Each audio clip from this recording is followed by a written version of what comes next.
Hello, Ben Kingsley here. Welcome to the August edition of The Story Behind the Numbers. So a bit of a solid month, August, just before we were coming into the spring buying season. We had 22 plans that we created for clients in terms of next step plans or full portfolio plans. We're going to be recommending 19 investment properties for those 22 clients to be bought in the next 12 months. And that's representing around $10.3 million worth of residential property investments. A busy month for the mortgage broking team. They submitted $41.2 million worth of new business to try and get those clients moving through as we hand them over to the buyer's agents to go out and buy. And the interesting one, we bought 20 properties in August through our buyer's agency for our clients. Now, what was fascinating about that had around $11.8 million worth of property, but we missed 9 properties. But I was talking to our team and our research team. What was really fascinating was we actually shortlisted. So how it works is we usually see around 500 properties a week. So we bring those 500 properties through and we're analysing those. And then we move them into what we call a listed area, or an area where we do some further testing on those properties. So it's a quick view, then it's a test, and they come into our assessment area. Now, we assessed 436 properties. So if you think about that, we've only bought around 4% of the properties that we assessed. And that's because, okay, they might look quick, we do a quick search, they're looking all right, we then start to test them out, but then we kill. We basically make sure that we're only chasing the very, very best properties that we can for our clients. So buying only 20 properties, but assessing effectively 436 properties means we're very, very selective. So that rounds out the sort of broader numbers. Let's start to talk about some of the selections of advisor stories that I have for you for this month. So the first story I want to share with you is Brendan Vaughan. So Brendan's one of our property investment advisors, and he had a lovely young couple, sort of early 30s, Melbourne-based couple, so a professional young couple who are currently renting in the inner northern area of Melbourne. Now, they love the area that much. They obviously want to stay in that area. Now, the challenge for them, and this story is really about validation. It's about validating that right pathway for them in terms of how they'll move forward. So, how does this come about? Well, the reality was they'd actually bought an investment property already, and it was an off-the-plan purchase. Now, by buying that off-the-plan purchase, it has done 2 things for them. It's now limited their ability to actually buy their owner-occupied home in the area that they want to live, but secondly, the property itself wasn't necessarily a quality asset. So when you get a situation like this, it's very difficult, when you have to make a tough decision of realising a potential loss or knowing that a property is not going to perform like you did. A lot of people don't like to pull that bandage off. So what they did is they came in to see Brendan to have that conversation and building the confidence about what is the right move for them. So what was the wash up of all of that? Their dreams were these. They really did want that family home in that inner northern area. So that was going to be a purchase of over $1 million. So that was their big rock in the jar. They're also going to be starting a family soon as well. But they had this conundrum around, do they start investing now, which they'd started doing, but did they have to revert back to what their ultimate goal was? So we went through that with them, and Brendan did a great job of studying the numbers, looking at the cash flows, and the conclusion was this, that we were going to sell that investment property. Okay, so we could focus on making sure we had enough borrowing power to allow us to buy that big rock in the jar, being that family home. We then wanted to start on having our first child and building out our family. And so the confidence around understanding that those were the things we needed to do were really important to this young professional couple. So we did that. And then we started to build out the portfolio plan. So we are going to buy a series of 3 investment properties over the course of time, not rushing into anything. So get the big rock in the jar first, sell that property, big rock in the jar, get that family home, start having the family, and then when the cash flows allow, sensible investing into property. Because it's not always about investing straight away. This couple used the property plan as a means to which they could plan out their future lifestyle and the sort of dreams that they're trying to do.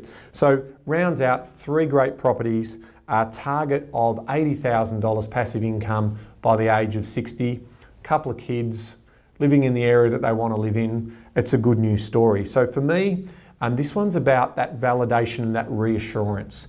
Just making sure that they were doing the right thing, because these are tough decisions. You know, selling a property, potentially realising a loss, they are challenging. So they sought professional advice, they looked at the numbers, and they made an informed decision. So great story for Brendan, and certainly for that young couple here in Melbourne who are looking to succeed in life. The next story I want to share with you comes from Damien, another one of our property investment advisors. And he had an interesting young couple, really active, aggressive young couple who are basically spinning lots of plates. They live on the border of between New South Wales and Victoria, and they have, you know, one's a tradie and one's in the education industry. Now, Nick, who's our tradie, he's got a great little business that's running, and he's doing really well in that business. He's also starting up a second business, and with his dad, they actually were trying to do some subdivisions and also some investments up in a border town in Victoria, New South Wales. Now, the reality of that story was some really good cash flows, but no growth. So they were getting impatient in terms of what that story looked like. So what they did is they came in and they sat down with Damien and they started to prioritise things. And what Damien was able to do was to start to focus in on that clarity and simplification process. So we wanted to simplify. Too many plates spinning, trying to get ahead when we really didn't need to do so many different things. If you've got a great business as a self-employed person, wouldn't it be better that you focus in on that business and continuing to build that out, which gives you, obviously good income, and then you're able to invest that passively through investment properties. So that's what we did. Now this young couple, late 20s, recently engaged, have purchased their dream home with a bit of acreage up in the beautiful country that is the sort of Murray River country up there, which I love very much. So what I loved about that, big rock in the jar. They know exactly where they sit from that point of view. But they still are incredibly driven. So by being incredibly driven, they can also be impatient. So part of that story is then, well, how do we plan for our children? So they've got children coming up, and overall, the idea was lots of stuff going on. So pause, let's reset. And that's exactly what Damien was able to do. He was able to sit down with this couple and talk about, let's make this simple. Let's reset our situation and let's focus on buying some really good quality growth assets, because they have got nice income coming in.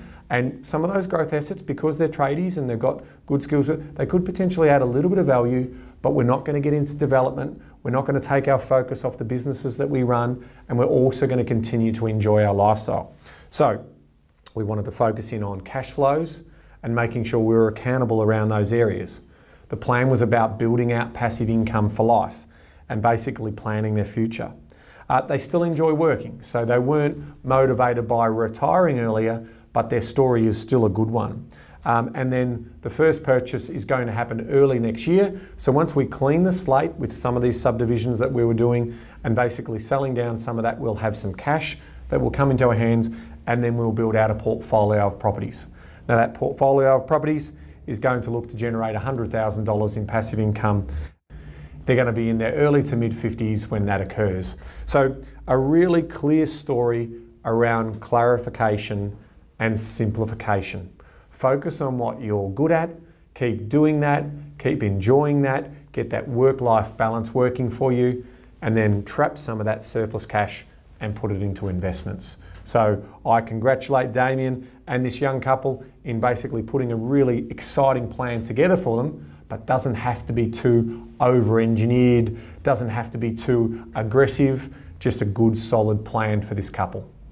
The next story I'm going to share with you comes from Nicole, who's one of our great buyers agents, and this one's a good story because it's a story around first-time investor and building confidence, because when you're starting out for the very first time and you're entrusting someone else, it can be a little bit nerve-wracking. So what we saw here was Nicole using some really great skill in helping that customer get some understanding. So we're talking about a single young professional guy who's Melbourne based, and someone who's really focused in on activity, a real solid decision maker. He's results driven in his own life, and that's the sort of thing that he wanted to see in terms of the buyer's agent deliver for him as well. So he's also a property planning client, and he's also used our mortgage broking service as well. But he works on high trust, and that's exactly the way we like it. High trust and attention to detail, because effectively, I think that's what separates us from many other operators out in the marketplace. So whilst the lending was getting undertaken and we were getting that approval in place, because it is definitely getting harder and slower to get these approvals coming through, Nicole was able to start floating some properties past this particular client. And what happens in that case is we do a blueprint and you can get an idea, but that's a stagnant document. So when we started to see some of the properties that we were buying, we were able to build out confidence and understanding of value, the types of assets. And Nicole, for this particular client, was shopping in Brisbane because the brief was we had up to $470,000 to spend. So we were looking at, and we needed to get a balanced asset. So we were looking for a bit of yield as well, because if you think about it, young single person, not dual household income, single household income, we wanted to get a little bit higher yield for this particular purchase. Now, that was good by floating a couple of those properties past this particular client because we were building that trust and confidence. Now, what happened next was we got an opportunity for an off-market deal. So the finance got pre-approved, so we were ready to go. So Nicole got contacted by this agent because we've been buying in this particular area, and it was a divorce settlement.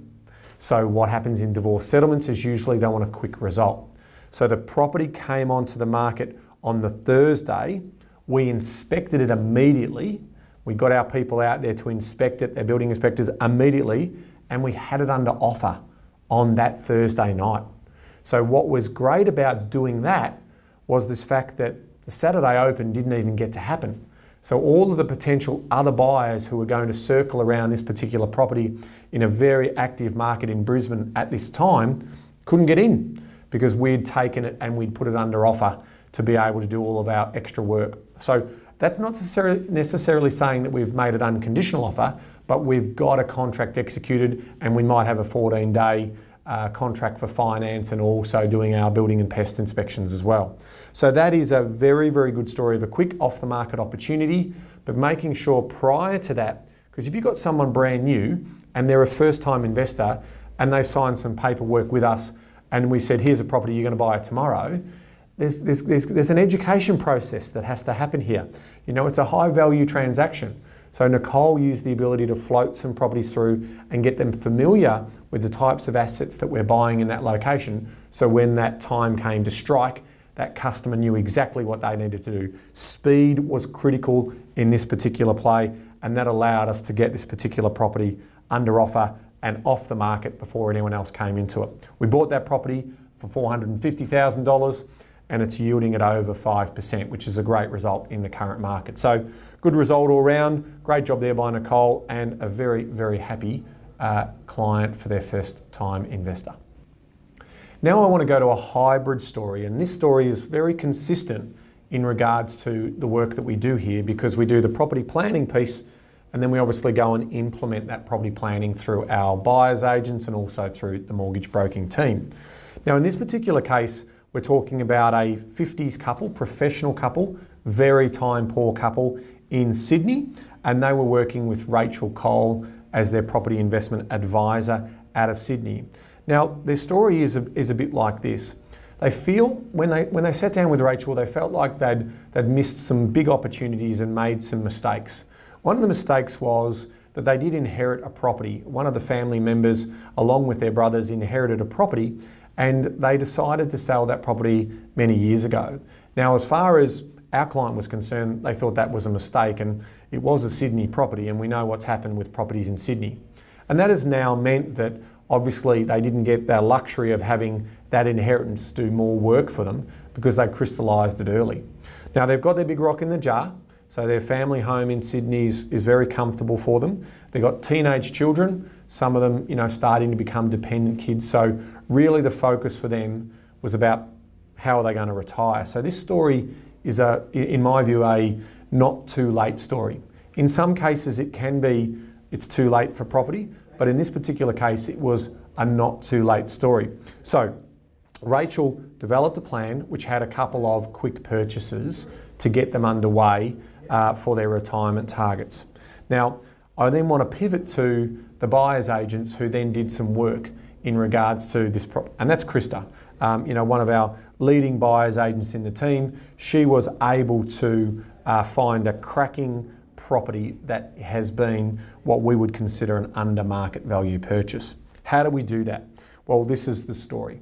It's another Brisbane story in a really good area of Brisbane, and the lady was moving out of the home to go into a nursing home. Now, as everyone knows, when you move out of your home to move into a nursing home, the nursing home needs a bond, and it's a significant amount of money. Now, the family, who obviously are related to the older lady, didn't have that money, couldn't raise that money, so they needed to raise that money by selling the property. So what happens in this case?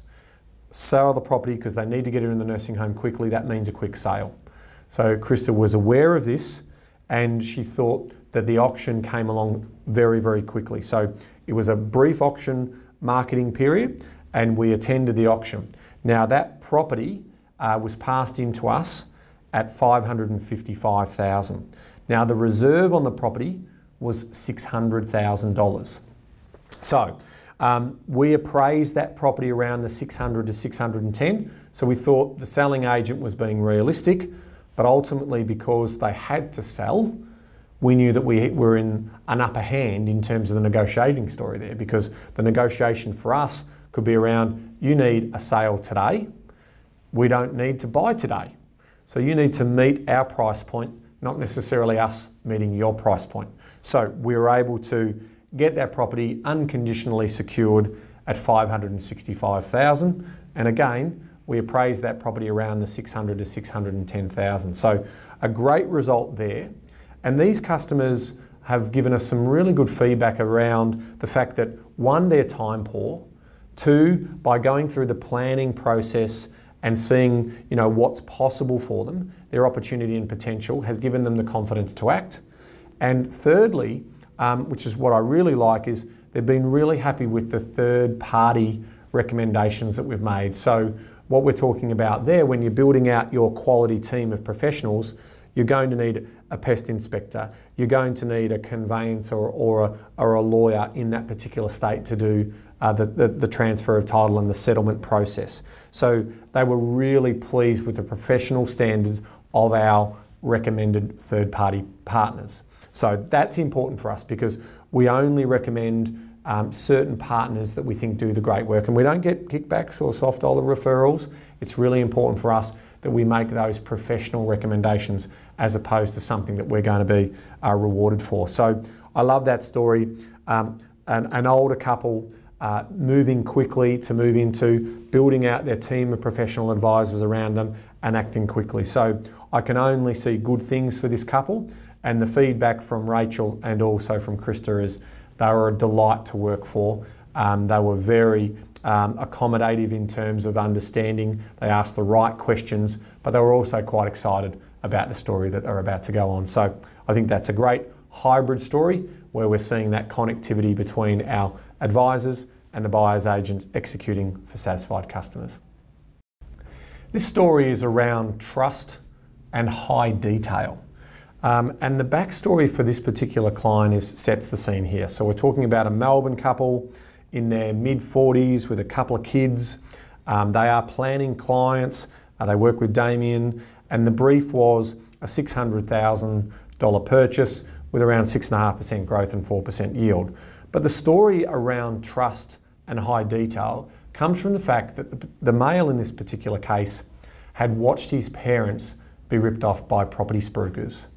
And so he was very, very skeptical about all of the industry, as he should have been. And so to build that trust, we needed to go into some high detail. And that's why he opted to work with Damien to do the plan, because the planning is very high detail, but also so is the execution. So there was a period of time there that you have to work with a client and start to build up their knowledge and confidence around what you're about to execute on. Because as I said before, this is a high value transaction. So it's important that we get this purchase right. So Matt, our buyer's agent who was working with this particular client and clients, was really about making sure that we were able to build that trust up and to document why we were going to buy the properties that we bought and in the right location that we're going to buy it in. So it's really important that we look at that. So we did that where we go into that detailed story. Now, we were going shopping in Brisbane for this particular property as well. And how we were able to secure this property was a couple of important things. One thing, we had all of our ducks lined up. So we had our finance and all that ready to go. We know what our purchase price was based on the plan. And so we were able to have a quick, speedy offer put in there. So what you do is you put that quick offer in and you lock that property away. So sometimes if you're looking online, you can see property under offer, or you can see a sign on the signboard that says under offer. Well, that's exactly what you do. And you give yourself 7 or 14 days to actually get all of the extras done, such as the building and pest inspections and so forth. Now, this particular property had a problem with the roof, and that was identified prior to putting our offer in. So we saw that the roof wasn't necessarily perfect, so we offered $600,000 for this property. But the property report came back to say that the roof repair was going to be around $12,000. So what did we do? We could either cancel the contract, but we'd had some negotiations in there around what we thought it was worth. We thought, people were thinking it was worth a little bit more than that, and we were sitting back saying, no, $600,000 is the point. But now we've got evidence of this real roof problem. So we go back to the agent, who then goes back to the vendor, and we say, this thing's going to cost us $12,000. So we can either pull out of the contract and you can put it up for sale again, or we can negotiate a good outcome. Now, this was a 3-bedroom house, okay, one car, 1 bath, had a nice deck around it, 600 square metres of dirt. So the land to asset ratio on this particular property was what we were really interested in. Not so much the asset. We could improve the asset, but the land to asset ratio was incredibly good for us. So that's why we were so interested in the property. But Matt negotiated hard with the agent and got a further $9,000 off the purchase price. So the final purchase price, $591, and we were able to secure this great property with a really great land to asset ratio, and the property's still ready to go into with some roof repairs. So from that point of view, a win for that customer in terms of getting the right asset, but also I think a confidence booster for people who have been burnt before. Not everyone is a professional advisor. So it's important to understand that, and he'd seen that firsthand, so he wanted to build that confidence up. He saw through the high detail and all the questions and the research that we did that we were the business for them, and we were able to execute that. So I think overall, happy client and a good demonstration of the skills of when you come to see a professional advisor.